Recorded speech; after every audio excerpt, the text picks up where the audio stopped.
The Brothers Karamazov by Fyodor Dostoevsky, translated by Constance Garnett. Book 10, Chapter 5. By Ilusha's bedside. The room inhabited by the family of the retired captain Snegiryov is already familiar to the reader. It was close and crowded at that moment with a number of visitors. Several boys were sitting with Ilusha, and though all of them, like Smurov, were prepared to deny that it was Alyosha who had brought them and reconciled them with Ilusha, it was really the fact. All the art he had used had been to take them, one by one, to Ilusha without sheepish sentimentality, appearing to do so casually and without design. It was a great consolation to Ilusha in his suffering. He was greatly touched by seeing the almost tender affection and sympathy shown him by these boys, who had been his enemies. Krassotkin was the only one missing, and his absence was a heavy load on Ilusha's heart. Perhaps the bitterest of all his bitter memories was his stabbing Krassotkin, who had been his one friend and protector. Clever little Smurov, who was the first to make it up with Ilusha, thought it was so. But when Smurov hinted to Krassotkin that Alyosha wanted to come and see him about something, the latter cut him short, bidding Smurov tell Karamazov at once that he knew best what to do, that he wanted no one's advice, and that, if he went to see Ilusha, he would choose his own time, for he had his own reasons. That was a fortnight before this Sunday. That was why Alyosha had not been to see him, as he had meant to. But though he waited, he sent Smurov to him twice again. Both times Krassotkin met him with a curt, impatient refusal, sending Alyosha a message not to bother him any more, that if he came himself, he, Krassotkin, would not go to Ilusha at all. Up to the very last day, Smurov did not know that Kolya meant to go to Ilusha that morning, and only the evening before, as he parted from Smurov, Kolya abruptly told him to wait at home for him next morning, for he would go with him to the Snegiryovs, but wanted him on no account to say he was coming, as he wanted to drop in casually. Smurov obeyed. Smurov's fancy that Kolya would bring back the lost dog was based on the words Kolya had dropped that they must be asses not to find the dog if it was alive. When Smurov, waiting for an opportunity, timidly hinted at his guess about the dog, Krassotkin flew into a violent rage. "I'm not such an ass as to go hunting about the town for other people's dogs, when I've got a dog of my own. And how can you imagine a dog could be alive after swallowing a pin? Sheepish sentimentality, that's what it is." For the last fortnight Ilusha had not left his little bed under the icons in the corner. He had not been to school since the day he met Alyosha and bit his finger. He was taken ill the same day, though for a month afterwards he was sometimes able to get up and walk about the room and passage. But latterly he had become so weak that he could not move without help from his father. His father was terribly concerned about him. He even gave up drinking and was almost crazy with terror that his boy would die. And often, especially after leading him around the room on his arm and putting him back to bed, he would run to a dark corner in the passage and, leaning his head against the wall, he would break into paroxysms of violent weeping, stifling his sobs that they might not be heard by Ilusha. Returning to the room, he would usually begin doing something to amuse and comfort his precious boy. He would tell him stories, funny anecdotes, or would mimic comic people he had happened to meet, even imitate the howls and cries of animals. But Ilusha could not bear to see his father fooling and playing the buffoon. Though the boy tried not to show how he disliked it, he saw with an aching heart that his father was an object of contempt, and he was continually haunted by the memory of the wisp of tow and that terrible day. Nina, Ilusha's gentle, crippled sister, did not like her father's buffoonery either. Vavra had been gone for some time past to Petersburg to study at the university. But the half-imbecile mother was greatly diverted and laughed heartily when her husband began capering about or performing something. It was the only way she could be amused. All the rest of the time she was grumbling and complaining that now everyone had forgotten her, that no one treated her with respect, that she was slighted, and so on. But during the last few days she had completely changed. She began looking constantly at Ilusha's bed in the corner and seemed lost in thought. She was more silent, quieter, and, if she cried quietly so as not to be heard. The captain noticed the change in her with mournful perplexity. The boys' visits at first only angered her, but later on their merry shouts and stories began to divert her, and at last she liked them so much that, if the boys had given up coming, she would have felt dreary without them. When the children told some story or played a game, she laughed and clapped her hands. She called some of them to her and kissed them. She was particularly fond of Smurov. As for the captain, the presence in his room of the children, who came to cheer up Ilusha, filled his heart from the first with ecstatic joy. He even hoped that Ilusha would now get over his depression and that would hasten his recovery. In spite of his alarm about Ilusha, he had not, till lately, felt 1 minute's doubt of his boy's ultimate recovery. He met his little visitors with homage, waited upon them hand and foot.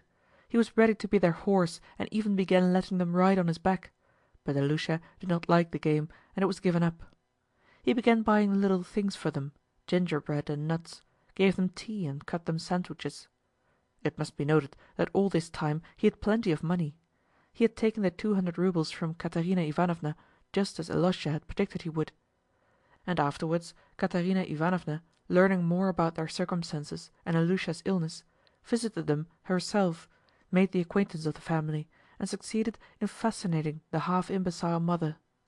Since then she had been lavish in helping them, and the captain, terror-stricken at the thought that his boy might be dying, forgot his pride and humbly accepted her assistance. All this time Dr. Herzenstube, who was called in by Katerina Ivanovna, came punctually every other day, but little was gained by his visits, and he dosed the invalid mercilessly. But on that Sunday morning a new doctor was expected, who had come from Moscow, where he had a great reputation. Katerina Ivanovna had sent for him from Moscow at great expense, not expressly for Ilusha, but for another object, of which more will be said in its place hereafter. But, as he had come, she had asked him to see Ilusha as well, and the captain had been told to expect him. He hadn't the slightest idea that Kolya Krasotkin was coming, though he had long wished for a visit from the boy for whom Ilusha was fretting.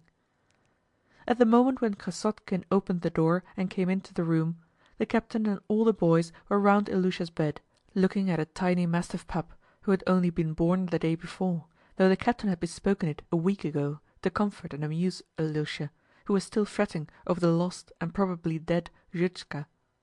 Ilusha, who had heard 3 days before that he was to be presented with a puppy, not an ordinary puppy, but a pedigree mastiff, a very important point of course, tried from delicacy of feeling to pretend that he was pleased. But his father and the boys could not help seeing that the puppy only served to recall to his little heart the thought of the unhappy dog he had killed. The puppy lay beside him feebly moving, and he, smiling sadly, stroked it with his thin, pale, wasted hand. Clearly he liked the puppy, but it wasn't Zhutchka. If he could have had Zhutchka and the puppy too, then he would have been completely happy. "Krasotkin!" cried one of the boys suddenly. He was the first to see him come in. Krasotkin's entrance made a general sensation. The boys moved away and stood on each side of the bed, so that he could get a full view of Ilusha. The captain ran eagerly to meet Kolya. "Please come in, you're welcome," he said hurriedly. "Ilusha, Mr. Krasotkin has come to see you." But Krasotkin, shaking hands with him hurriedly, instantly showed his complete knowledge of the manners of good society. He turned first to the captain's wife sitting in her armchair, who was very ill-humoured at the moment, and was grumbling that the boys stood between her and Ilusha's bed and did not let her see the new puppy.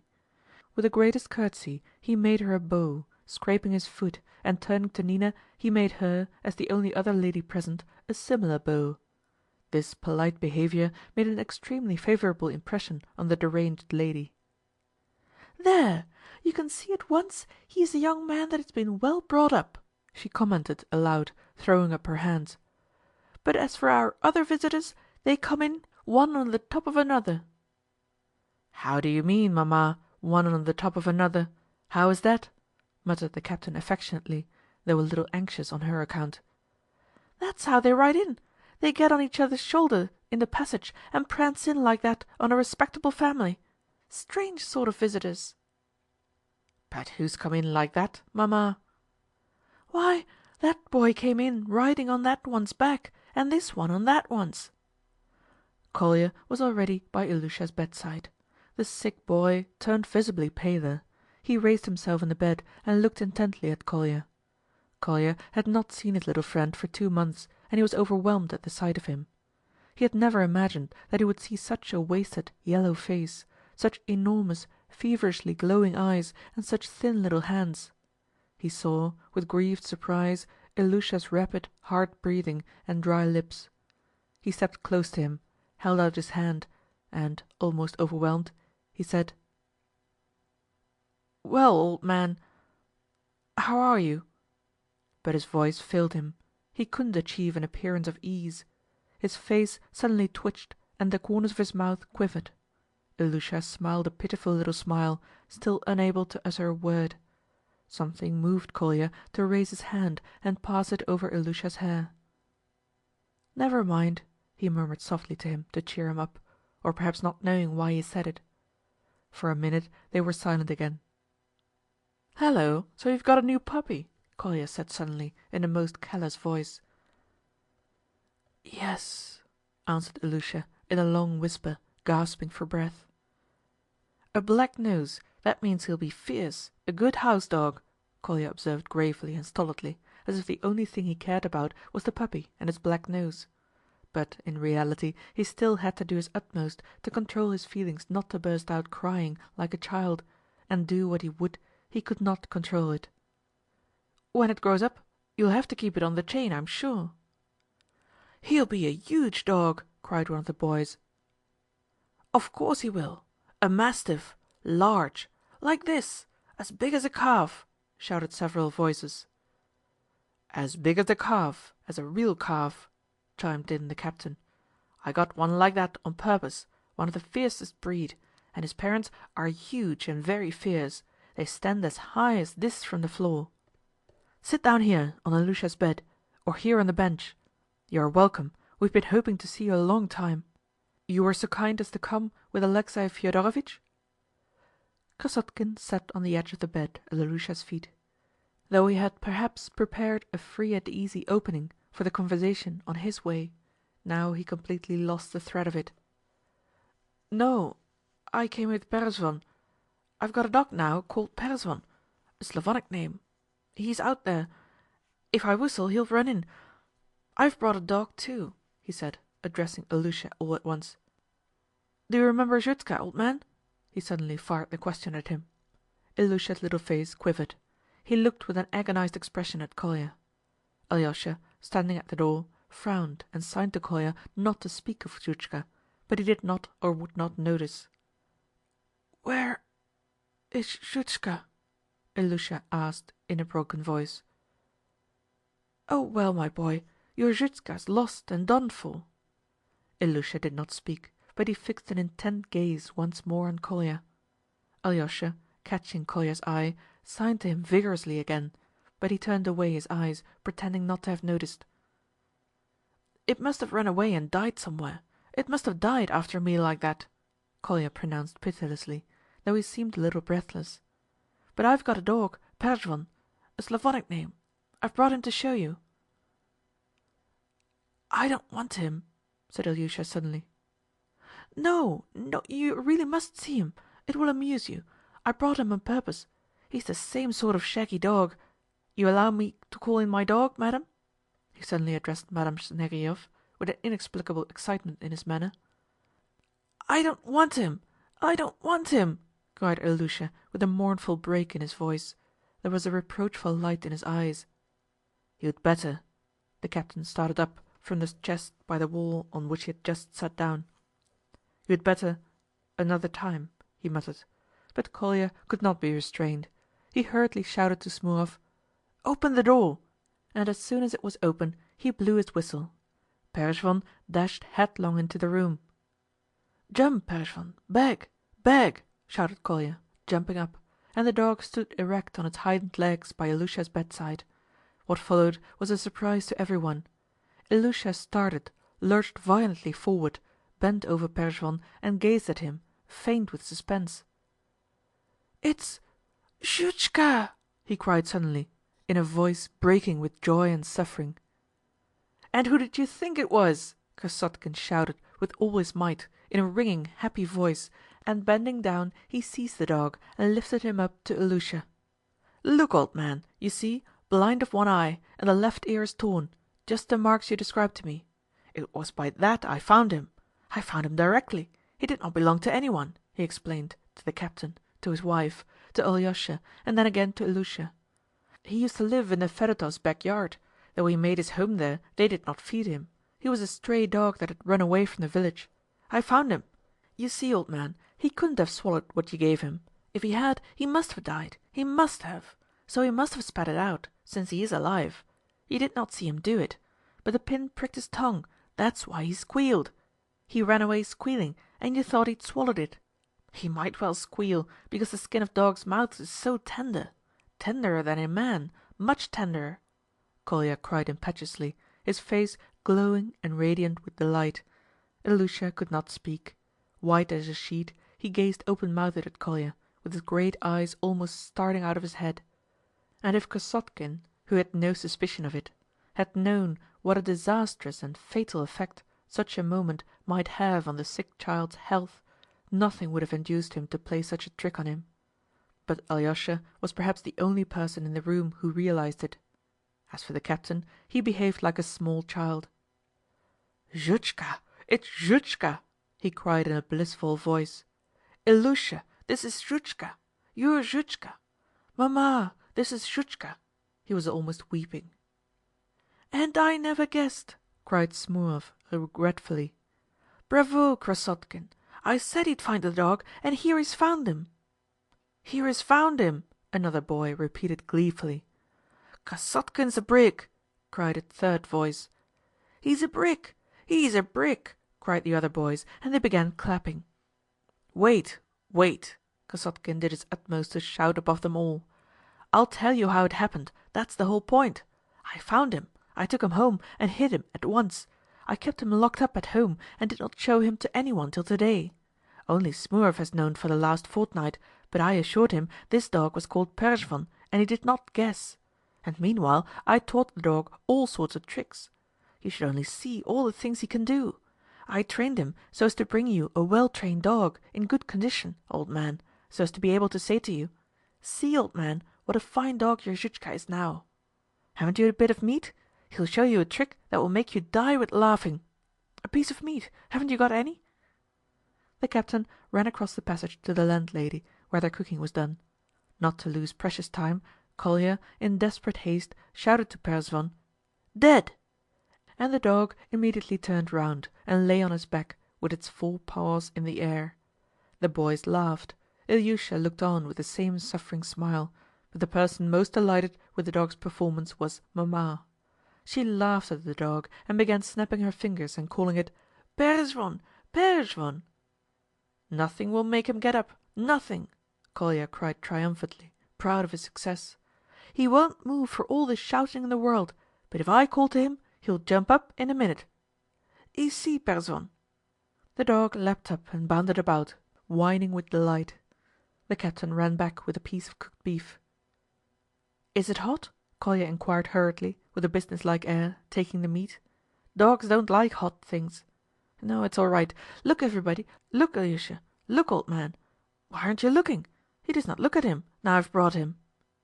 The new trick consisted in making the dog stand motionless with his nose out and putting a tempting morsel of meat just on his nose. The luckless dog had to stand without moving, with the meat on his nose, as long as his master chose to keep him, without a movement, perhaps for half an hour. But he kept Perezvon only for a brief moment. "Paid for!" cried Kolya, and the meat passed in a flash from the dog's nose to his mouth. The audience, of course, expressed enthusiasm and surprise. "Can you really have put off coming all this time, simply to train the dog?" exclaimed Alyosha, with an involuntary note of reproach in his voice. "Simply for that," answered Kolya with perfect simplicity. "I wanted to show him in all his glory." "Perezvon! Perezvon!" called Ilusha suddenly, snapping his thin fingers and beckoning to the dog. "What is it? Let him jump up on the bed. Ici, Perezvon!" Kolya slapped the bed, and Perezvon darted up by Ilusha. The boy threw both arms round his head, and Perezvon instantly licked his cheek.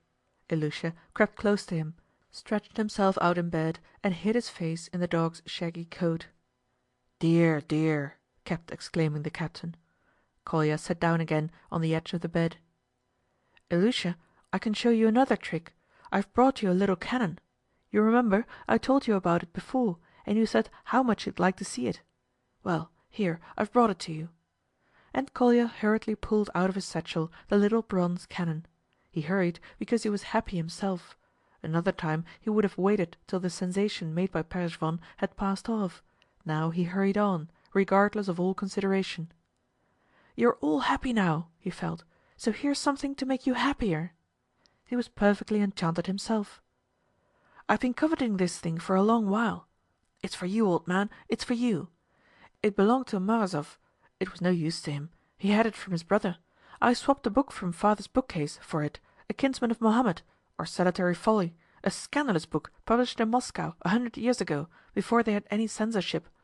And Morozov has a taste for such things. He was grateful to me too."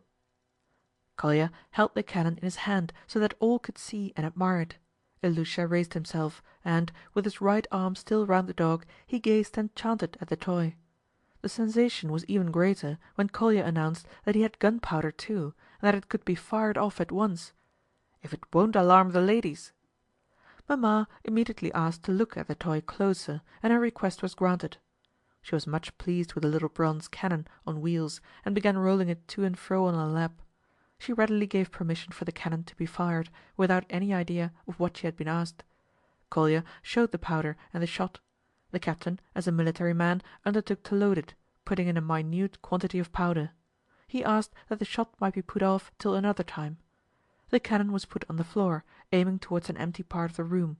3 grains of powder were thrust into the touch-hole, and a match was put to it. A magnificent explosion followed. Mamma was startled, but at once laughed with delight. The boys gazed in speechless triumph. But the captain, looking at Ilusha, was more enchanted than any of them. Kolya picked up the cannon and immediately presented it to Ilusha, together with the powder and the shot.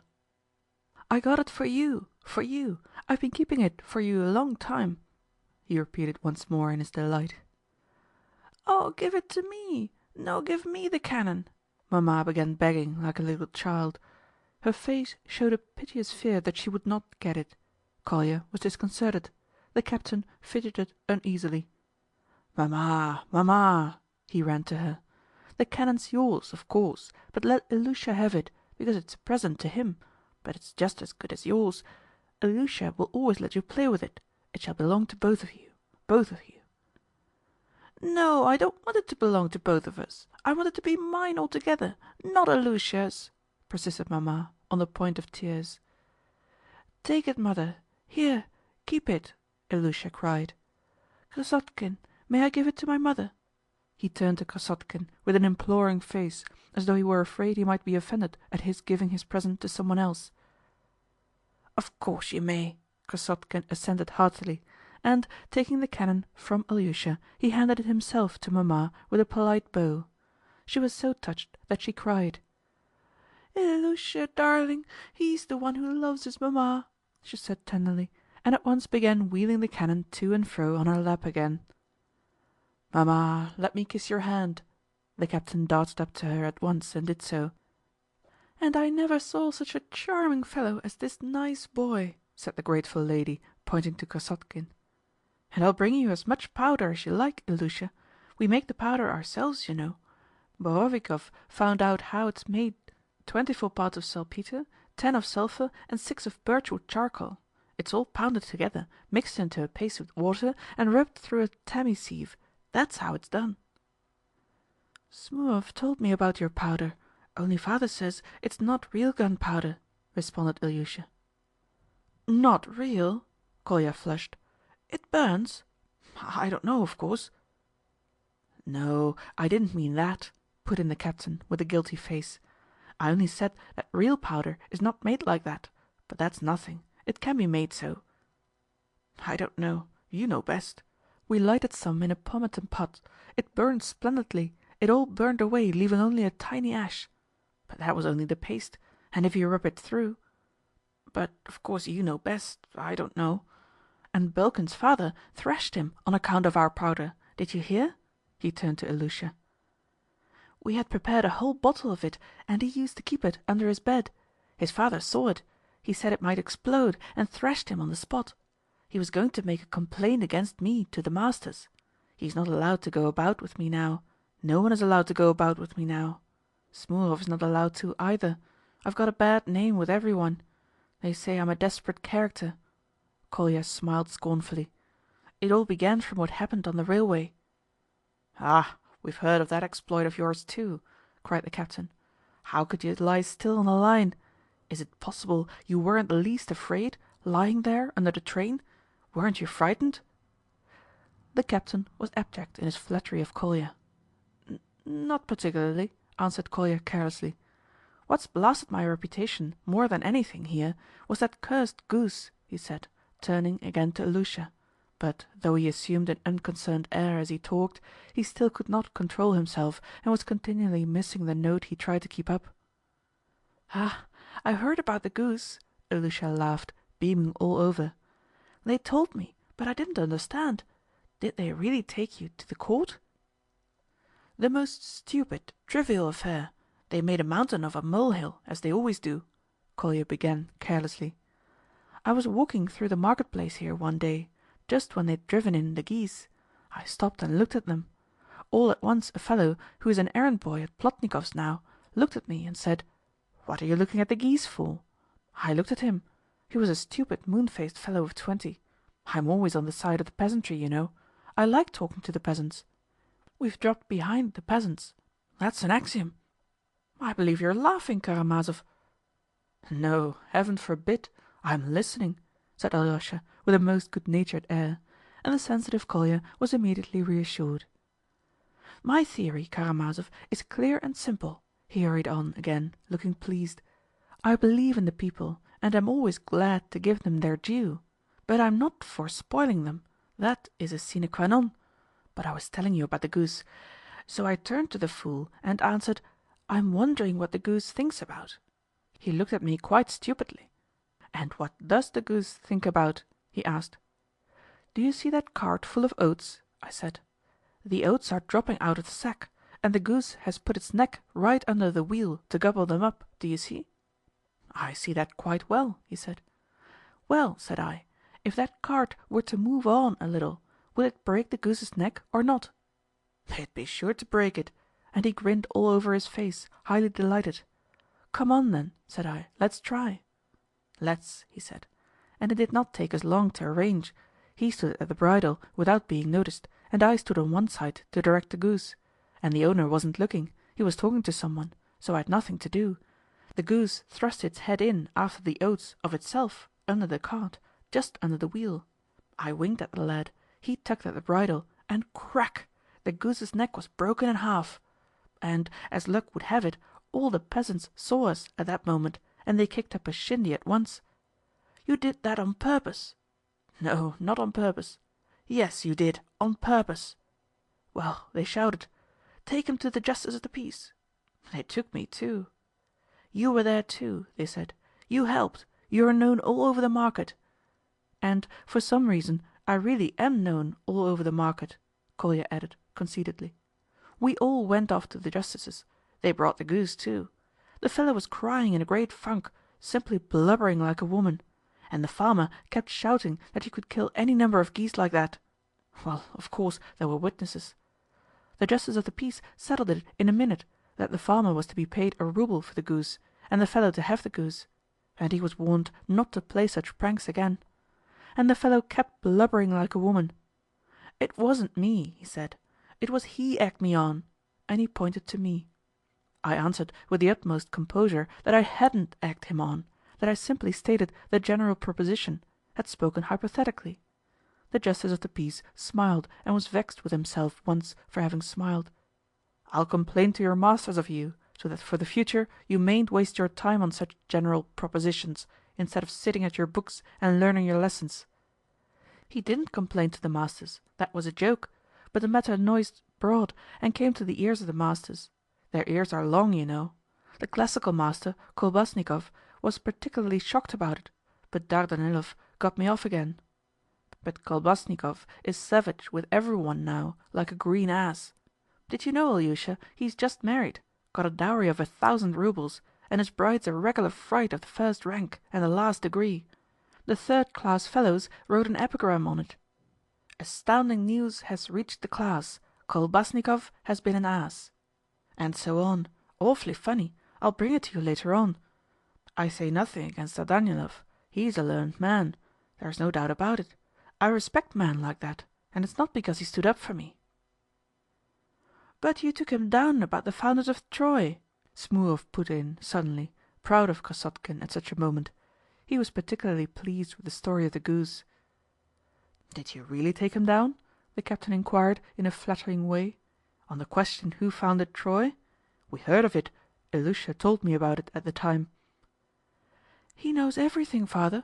He knows more than any of us, put in Ilusha. He only pretends to be like that, but really he is top in every subject. Ilusha looked at Kolya with infinite happiness. Oh, that's all nonsense about Troy, a trivial matter. I consider this an unimportant question, said Kolya with haughty humility. He had by now completely recovered his dignity, though he was still a little uneasy. He felt that he was greatly excited and that he had talked about the goose, for instance, with too little reserve, while Alyosha had looked serious and had not said a word all the time. And the vain boy began by degrees to have a rankling fear that Alyosha was silent because he despised him and thought he was showing off before him. If he dared to think anything like that, Kolya would... I regard the question as quite a trivial one, he rapped out again, proudly. And I know who founded Troy, a boy who had not spoken before said suddenly, to the surprise of everyone. He was silent and seemed to be shy. He was a pretty boy of about 11, called Kartashov. He was sitting near the door. Kolya looked at him with dignified amazement. The fact was that the identity of the founders of Troy had become a secret for the whole school, a secret which could only be discovered by reading Smaragdov, and no one at Smaragdov but Kolya.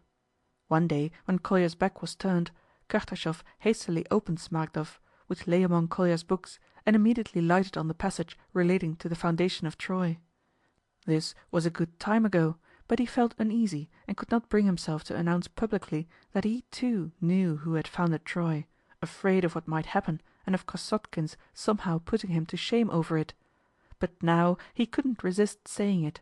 For weeks he had been longing to. Well, who did found it? Kolya, turning to him with haughty superciliousness. He saw from his face that he really did know, and at once made up his mind how to take it. There was, so to speak, a discordant note in the general harmony. Troy was founded by Teucer, Dardanus, Ilius, and Tros, the boy rapped out at once, and in the same instant he blushed so that it was painful to look at him. But the boys stared at him for a whole minute, and then all the staring eyes turned at once and were fastened upon Kolya, who was still scanning the audacious boy with disdainful composure. In what sense did they found it? He deigned to comment at last. And what is meant by founding a city or a state? What do? Did they go and each lay a brick, do you suppose? There was laughter. The offending boy turned from pink to crimson. He was silent and on the point of tears. Kolya held him so for a minute. Before you talk of a historical event like the foundation of a nationality, you must first understand what you mean by it, he admonished him in stern, incisive tones. But I attach no consequence to these old wives' tales, and I don't think much of universal history in general, he added carelessly, addressing the company generally. Universal history? The captain inquired, looking almost scared. Yes, universal history. It's the study of the successive follies of mankind, and nothing more. The only subjects I respect are mathematics and natural science, said Kolya. He was showing off, and he stole a glance at Alyosha. His was the only opinion he was afraid of there. But Alyosha was still silent and still serious as before. If Alyosha had said a word, it would have stopped him. But Alyosha was silent, and it might be the silence of contempt, and that finally irritated Kolya. The classical languages too. They are simply madness, nothing more. You seem to disagree with me again, Karamazov? I don't agree, said Alyosha, with a faint smile. The study of the classics, if you ask my opinion, is simply a police measure. That's simply why it has been introduced into our schools. By degrees Kolya began to get breathless again. Latin and Greek were introduced because they are a bore and because they stupefy the intellect. It was dull before, so what could they do to make things duller? It was senseless enough before, so what could they do to make it more senseless? So they thought of Greek and Latin. That's my opinion. I hope I shall never change it," Kolya finished abruptly. His cheeks were flushed. "That's true," assented Smurov suddenly, in a ringing tone of conviction. He had listened attentively.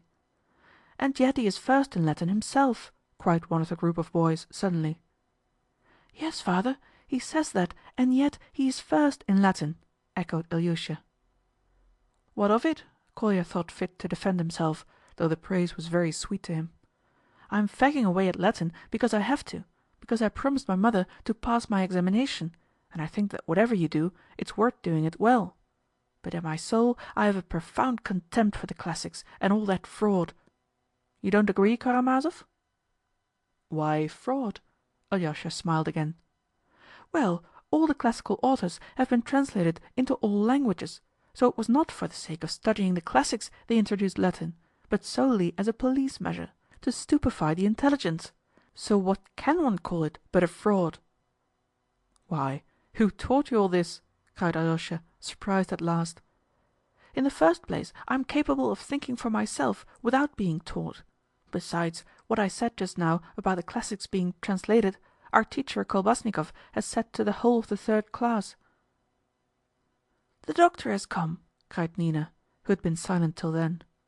A carriage belonging to Madame Hohlakov drove up to the gate. The captain, who had been expecting the doctor all the morning, rushed headlong out to meet him. Mamma pulled herself together and assumed a dignified air. Alyosha went up to Ilusha and began setting his pillows straight. Nina, from her invalid chair, anxiously watched him putting the bed tidy. The boys hurriedly took leave. Some of them promised to come again in the evening. Kolya called Perezvon and the dog jumped off the bed. "I won't go away, I won't go away," Kolya said hastily to Ilusha. "I'll wait in the passage and come back when the doctor's gone. I'll come back with Perezvon." But by now the doctor had entered, an important-looking person with long, dark whiskers and a shiny, shaven chin, wearing a bearskin coat. As he crossed the threshold he stopped, taken aback. He probably fancied he had come to the wrong place. "How's this? Where am I?" he muttered, not removing his coat nor his peaked sealskin cap. The crowd, the poverty of the room, the washing hanging on a line in the corner, puzzled him. The captain, bent double, was bowing low before him. "It's here, sir, he muttered cringingly. "It's here, you have come right, you were coming to us." "Snegiryov?" the doctor said loudly and pompously. "Mr. Snegiryov, is that you?" "That's me, sir." "Ah!" The doctor looked round the room with a squeamish air once more and threw off his coat, displaying to all eyes the grand decoration at his neck. The captain caught the fur coat in the air and the doctor took off his cap. "Where is the patient?" he asked emphatically. End of Chapter 5 of Book 10.